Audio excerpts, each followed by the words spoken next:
आज म तपाईहरुलाई म्याक कम्प्युटरमा कसरी एसडी कार्ड अथवा माइक्रो एसडी लाई चाहिँ कसरी फर्मेट गर्ने भन्ने बारेमा देखाउन गइरहेको छु।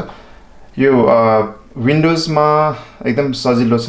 राइट क्लिक गर्यो त्यसरी अनि त्यहाँ फर्मेट गर्न मिल्छ भने म्याकमा चाहिँ अलिकति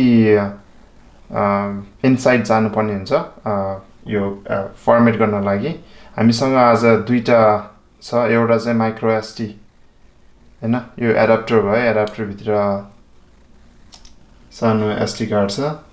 अर्को यो चाहिँ एउटा रेगुलर एसडी कार्ड भयो। यिनीहरुलाई फर्मेट गर्ने भन्ने बारेमा हामी हेर्न गइरहेका छौं। खास गरी म्याक कम्प्युटरबाट यहाँ नो नेम भएको एसडी कार्ड छ।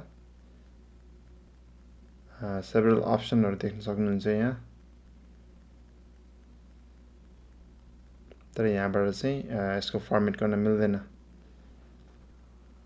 हामी सर्चमा गएर डिस्क युटिलिटी भन्ने मा हेर्ने छौं। यहाँबाट सर्च गर्न पनि सकिन्छ डिस्क युटिलिटी भनेर। अनि अर्को अप्सन पनि छ। अर्को अप्सन चाहिँ लन्च प्याडमा गएर त्यहाँ डिस्क युटिलिटी भन्ने एप्लिकेसन हामीले देख्न सक्छौं। अनि यहाँ डिस्क युटिलिटी भित्र इरेज भन्ने जसको अर्थ फर्मेट पनि हो देख्न सक्नुहुन्छ, इरेज। अनि हामी यहाँ इरेज चाहिँ कुन फर्मेटमा गर्ने भनेर म प्रायः जस्तो ms-DOS fat भन्ने अप्सनमा प्रायः जस्तो फर्मेट गर्छु। अनि हामी त्यसपछि इरेज भन्ने अप्सनलाई क्लिक गर्नुहोस्।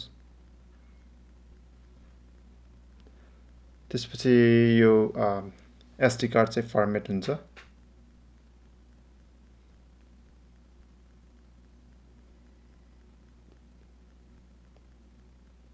हाम्रो एसडी कार्ड फर्मेट भयो। अब डन गर्नुहोस्।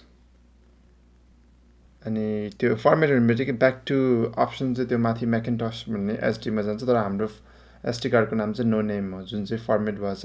6 मेगाबाइट मात्र देखाएको छ। फ्री चाहिँ 15.92 गिगाबाइट छ।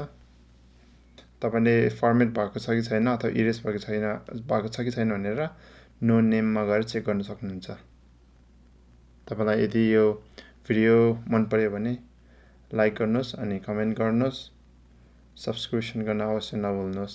Thank you.